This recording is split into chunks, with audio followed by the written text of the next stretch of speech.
In the opening scene, we see a teenage girl rush home in panic. She enters the empty house, feeling a strange emotion in her heart that asks her to eat. The first thing her eyes land on are the little fish inside the water tank. She doesn't take a second before picking one up and eating it alive and raw. The scene abruptly cuts to the past, and we are introduced to a 15-year-old girl named Mia. She has recently moved to a new town with her parents and has thus joined high school in the middle of the year. While making friends in a new school is a difficult task, it is especially hard for Mia because she is unlike any kid her age. She likes keeping to herself and barely talks to people, even her parents. There is a strange fear in Mia's heart that keeps her constantly anxious, but she fails to recognize what it is. All she knows is that she is struggling mentally and has to make friends to keep herself sane. On her first day, a group of popular rebellious kids, led by Gianna, attracts her attention.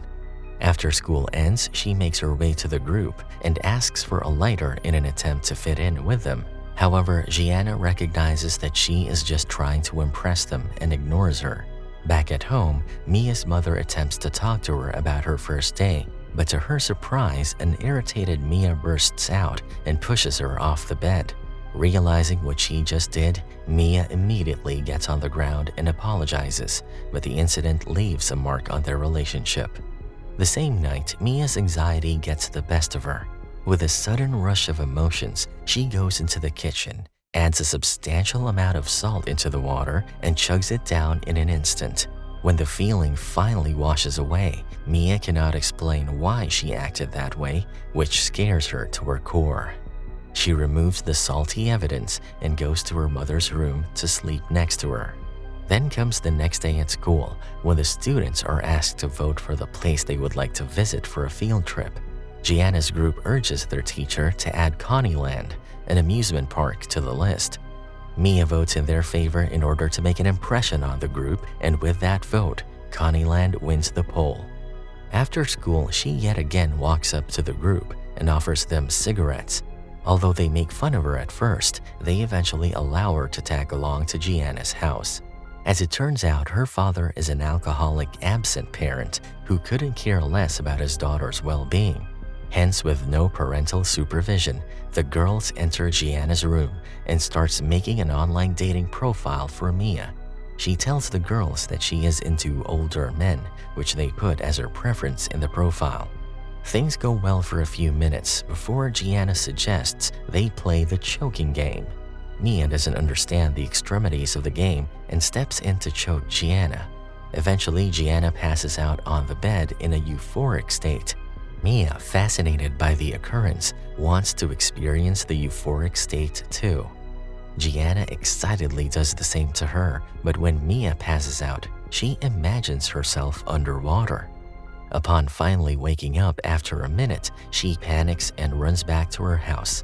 Still in a frenzy, Mia's eyes land upon her mother's fish tank.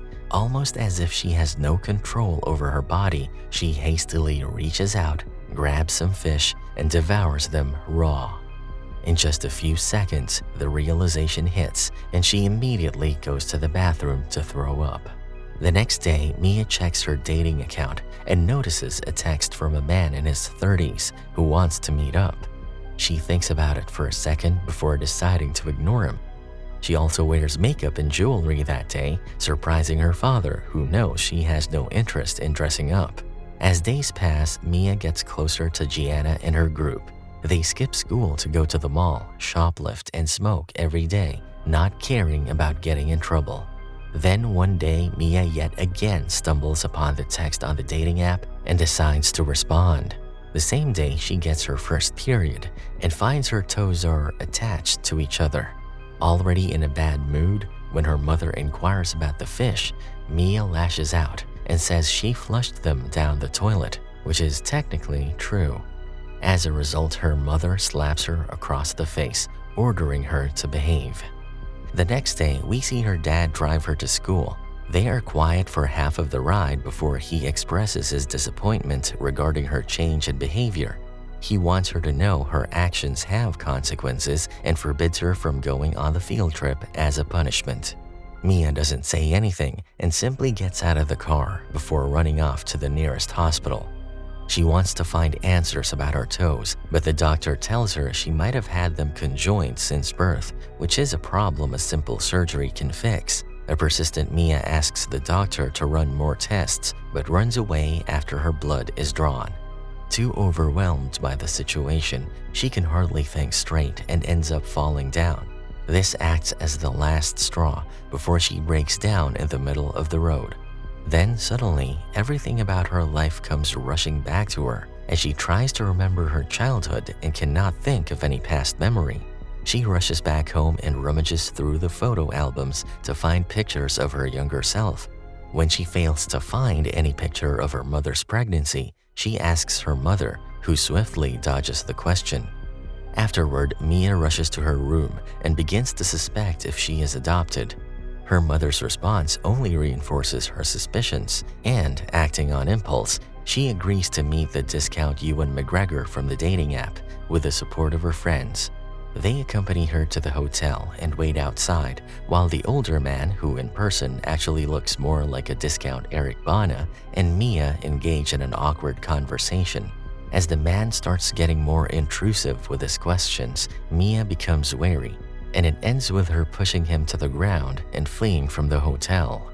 The girls who were waiting for her inquire about the encounter and berate her upon finding out nothing happened. In the following scene, we see Mia buy bandages and scissors and painfully cut her toes apart.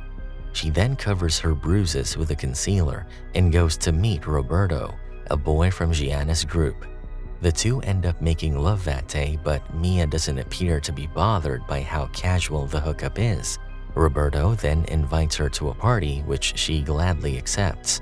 When at the party, they find Gianna in a very drunken state, and Mia decides to take her home. Together, they talk all night, complaining about the problems in their lives. Mia tells Gianna that her father didn't allow her to go on a field trip.